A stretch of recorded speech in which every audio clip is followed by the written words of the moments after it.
Welcome to the wildest, most brutal, and most electrifying era in WWE history, the Attitude Era.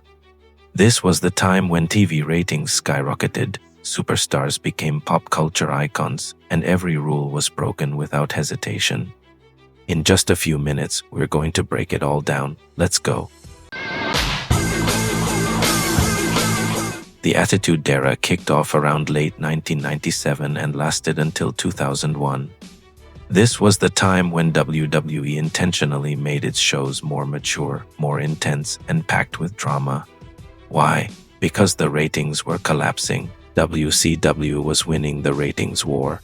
So Vince McMahon basically said, "All right, let's get a little wild." The Attitude Era wouldn't exist without Stone Cold Steve Austin. He was the blue-collar rebel who hated his boss, and that boss was Vince McMahon himself. Austin fought authority, hit stunners on anyone in his way, and humiliated Vince every chance he got. This feud exploded in popularity and sent WWE's ratings through the roof. If you smell what The Rock... If Austin was the rebel, The Rock was Hollywood before Hollywood even knew it. His catchphrases became legendary. If ya smell, know your role. It doesn't matter. If you smell... His charisma turned him into the face of WWE and one of the biggest pop culture icons of the late 90s. Break it down! D-Generation X was the ultimate symbol of rebellion. Triple H, Shawn Michaels, Chyna, X-Pac, Road Dogg, Billy Gunn. Their job? Messing with everybody, from driving a tank to WCW's front door, to throwing chops everywhere. They made teenagers around the world get scolded by their teachers. On the other side, you had full-on supernatural drama. The Undertaker grew darker than ever. Kane arrived as a monster with a red mask, terrifying music and fire exploding everywhere. The Taker-Kane family feud became one of the most epic and darkest storylines of the entire Attitude Era.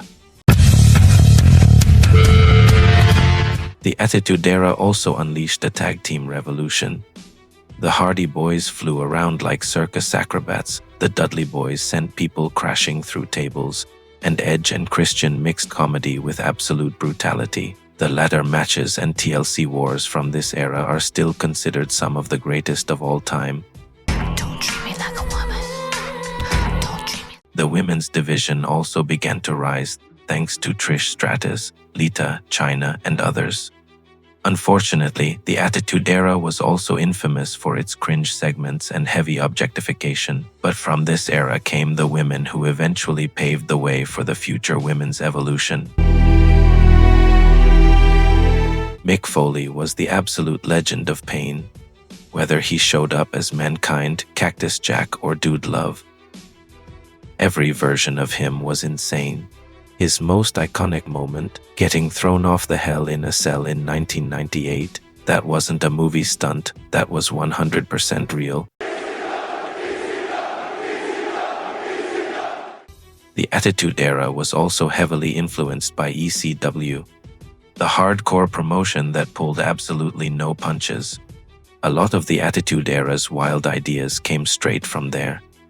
At the same time, WWE was locked in the Monday Night War against WCW, fighting for ratings every single week. That rivalry forced non-stop innovation.